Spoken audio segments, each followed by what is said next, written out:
Hello guys. आज के इस वीडियो में हम विजन आईएएस का MCQ question and answers discuss करेंगे। तो गाइस ये सेकंड पार्ट है और इसका पहला पार्ट हमने कल डाला था, वो भी आप जाकर ज़रूर देखें। So let's start with Indian polity question and answers. So continue करते हैं। Question number 21। Name of a state can be altered by Parliament through a bill passed by simple majority of Parliament, special majority of Parliament, special majority of Parliament and ratification by the state legislature, absolute majority of the Parliament. So constitution के article 4 में ये कहता है कि जो laws new states बनाने के लिए होते हैं या ऑल्टरेशन ऑफ एरियाज या बाउंड्रीज या अगर नाम चेंज करना हो तो ये अमेंडमेंट्स के अंडर नहीं आएंगे अंडर आर्टिकल 368। इसका मतलब है कि ऐसे लॉज सिंपल मेजॉरिटी से पास हो सकते हैं। सो इसका आंसर है A, simple majority of parliament. Next question number 22। With reference to the relationship between liberty and equality, consider the following statements. Without equality, liberty would produce the supremacy of the few over the many. So, equality और liberty में क्या difference है? Equality मतलब treating everyone the same, एक समान treat करना सबको, और liberty मतलब अपने मन के मुताबिक काम करना। तो liberty और equality बहुत ही closely related हैं आपस में। liberty का कोई value नहीं है equality के बिना। और अगर इक्वालिटी नहीं होगा तो लिबर्टी में लोगों के मन में जो आएगा वो करेंगे, तो ये सुप्रीमेसी क्रिएट करेगा कुछ लोगों को बाकियों के ऊपर। सो ऑप्शन 1 सही है। Option 2, equality without liberty would inhibit individual initiative. और अगर इक्वालिटी है लिबर्टी नहीं है तो ये लोगों का इंडिविजुअल इनिशिएटिव को रोक देगा। ये भी सही है। So answer is C, both 1 and 2। Next question number 23। With reference to State Reorganization Commission, consider the following statements. It was set up in 1947 to decide on the question of reorganization of states. ये गलत है। ये 1953 में form हुआ था जब Andhra state create हुआ था। इसके वजह से बाकी रीजन्स भी ये डिमांड करने लगे थे कि लिंग्विस्टिक बेसिस पर स्टेट्स बने। सेकेंड है, it was set up under the chairmanship of Fazal Ali. ये सही है। स्टेट रीऑर्गेनाइजेशन कमीशन के चेयरमैन थे फैजल अली और 2 और मेंबर्स थे, के.एम. पन्नीकर और H N. Kunzru. Third, it rejected the theory of 1 language 1 state. ये भी बिल्कुल सही है। So the answer is C, 2 and 3 only. Question 24। Consider the following statements with respect to writ jurisdiction. Parliament may by law empower any other court apart from Supreme Court to exercise writ jurisdiction for enforcement of fundamental rights. ये correct है। Parliament under article 32 किसी भी court को Ritz issue करने के लिए बोल सकता है। Second, writ jurisdiction of the high court is broader than that of supreme court. ये भी सही है। सुप्रीम कोर्ट सिर्फ एनफोर्समेंट ऑफ फंडामेंटल राइट्स के लिए रिट्स इशू कर सकते हैं, लेकिन हाई कोर्ट फंडामेंटल राइट्स के साथ साथ फॉर एनी अदर पर्पस के लिए भी यूज़ कर सकते हैं। सो ये सही है। Third, a high court may refuse to exercise its writ jurisdiction. ये भी बिल्कुल करेक्ट है। So the answer is D, 1, 2 and 3। Next question number 25। Consider the following pairs. DPSP to promote cottage industries on an individual or cooperational basis in rural areas। और ideology है Gandhian. सो ये बिल्कुल सही है। ये हमने डीपीएसपी में कवर किया था प्रीवियस वीडियो में। Second, to prohibit the consumption of the intoxicating drinks and drugs which are injurious to health. ये गांधीयन प्रिंसिपल है, लिबरलिज्म नहीं है ये। सो ये गलत है। Third, to secure for all citizens a uniform civil code throughout the country. ये liberal intellectual principle है। सो ये भी गलत है। Answer is A, 1 only. Next question 26। Consider the following statements regarding the zonal councils. Zonal councils are constitutional bodies created to promote cooperation among states। ये गलत है। Zonal council statutory body है, constitutional नहीं है, और इसको establish किया है by States Reorganization Act of 1956 से। Second, the Prime Minister is the chairman of all zonal councils। ये भी गलत है। Home Minister इसके chairman होते हैं। Third, its decisions are binding on the state government। ये भी गलत है। Zonal councils सिर्फ advise कर सकते हैं, ये ज़रूरी नहीं है कि स्टेट गवर्नमेंट उसको माने। So answer is D, none. Next question 27। Team India wing of the NITI Aayog comprises of. इसका आंसर है B, representatives from every state and central ministries. Next question 28। Consider the following pairs. Power of judicial review, ये correct है, ये हमने American constitution से लिया है। Second, directive principles of state policy, ये गलत है, डीपीएसपी हमने आयरिश कॉन्स्टिट्यूशन से लिया है। Third, the idea of residuary powers, ये भी गलत है, रेसिड्यूरी पावर्स हमने कैनेडियन कॉन्स्टिट्यूशन से लिया है। So answer is A, one only. Question 29. Which of the following are not constitutional bodies? National Commission for Backward Classes, State Public Service Commission, Central Vigilance Commission, National Human Rights Commission. इसका answer है C, 3 and 4. Central vigilance commission ये statutory body है, national human rights commission ये भी statutory body है, so answer is C. Next question 30. Under the Constitution of India, to protect monuments, places and objects of artistic or historic interest which are declared to be of national importance is a, इसका answer है A, Directive Principle of State Policy. Next, question 31.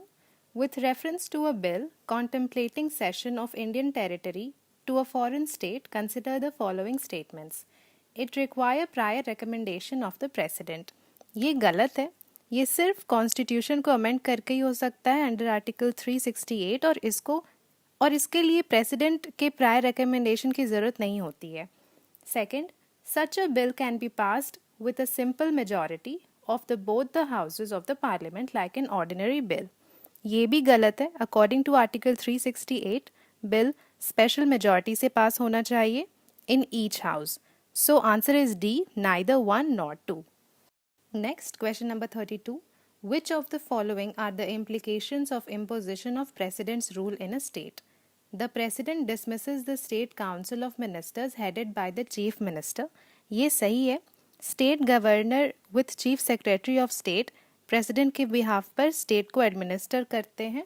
Second, the Parliament passes the state budget and the state legislative bills. ये भी सही है, क्योंकि president state legislative assembly को suspend या dissolve कर देती है, तो ये करेक्ट है।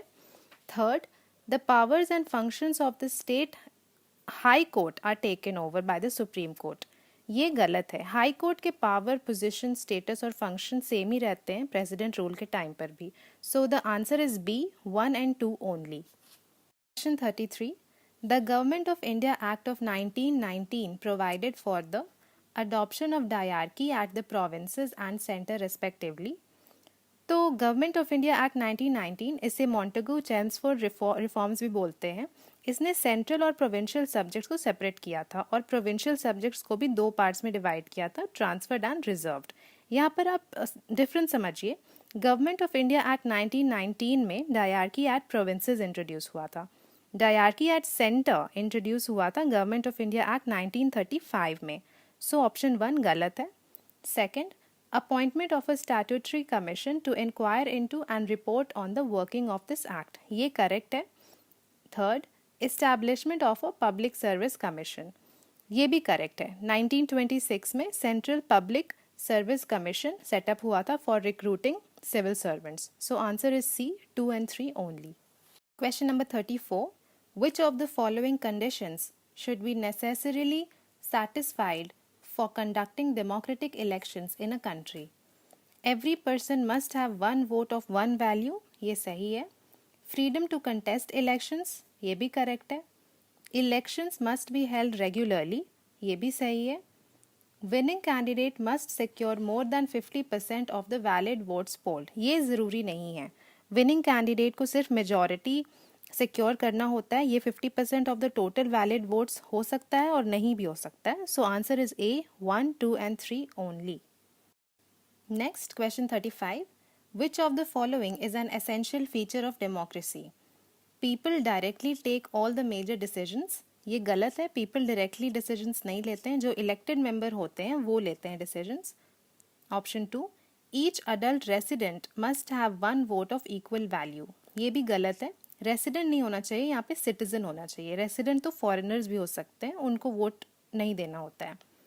Third, government is limited by basic rules of the constitution and citizens right, ये करेक्ट है। Fourth, frequent conduction of referendums to solicit people's opinion, ये भी गलत है। So answer is C. Question 36. Consider the following statements with reference to cultural and educational rights. The term minority has been defined under the Constitution. ये गलत है, term minority define नहीं किया गया है कॉन्स्टिट्यूशन में। Second, the minorities have been classified as religious, linguistic and ethnic minorities, ये भी गलत है। आर्टिकल 30 में सिर्फ रिलीजियस और लिंग्विस्टिक माइनॉरिटीज़ की बात की गई है। So answer is D, neither one not two. Question number 37. Which of the following are correct with reference to the functions of a constitution? It facilitates coordination amongst members of society. ये correct है। Constitution एक set of basic rules provide करता है so that coordination हो members के बीच। Second, it ensures the absence of monarchy, ये गलत है। कॉन्स्टिट्यूशन बस ये बताता है कि पावर किसके पास होगा। अगर मोनार्किकल कॉन्स्टिट्यूशन है तो मोनार्क के पास पावर होगा, अगर डेमोक्रेटिक कॉन्स्टिट्यूशन है तो पीपल के पास पावर होगा। Third, it places limitations on the power of government, ये सही है। Fourth, it enables the government to fulfil the aspirations of a society, ये भी करेक्ट है। So answer is C, 1, 3 and 4 only. Question number 38. Consider the following statements regarding preventive detention. The Constitution has authorized only the Parliament to make laws regarding preventive detention. ये गलत है। Parliament और State Legislature दोनों ही law बना सकते हैं। Second, a person can be detained indefinitely under preventive detention laws upon periodic review and authorization by the central government. ये गलत है। डिटेंशन 3 महीने से ज़्यादा नहीं हो सकता। एक्सटेंड तभी होगा अगर एडवाइजरी बोर्ड अगर प्रॉपर रीज़न दे और इस बोर्ड में हाई कोर्ट के जजेस होते हैं। So answer is D, neither one not two. Question 39. Consider the following statements. The children of foreign diplomats posted in India can not acquire Indian citizenship by birth, ये correct है। Second, an alien upon acquiring Indian citizenship by naturalization continues to hold citizenship of his or her parent country. ये गलत है। अगर foreigner को Indian citizenship चाहिए तो उसको अपनी कंट्री का सिटीजनशिप छोड़ना पड़ेगा क्योंकि India provides only for single citizenship. So answer is A, 1 only. Question 40. Consider the following statements regarding the Union Public Service Commission. Consultation of UPSC is not mandatory for the government while dealing with matters of personnel management. ये correct है। Second, a selection by the UPSC through competitive exams does not confer any right to the post upon the candidate. ये भी correct है। So correct answer is C, both 1 and 2. So guys, कल फिर हम 20 question solve करेंगे। अगर आपने ये चैनल अब तक सब्सक्राइब नहीं किया है तो प्लीज़ इसे सब्सक्राइब करें ताकि जैसे ही हमारा नेक्स्ट वीडियो आए आपको नोटिफिकेशन मिल जाए। All the best guys.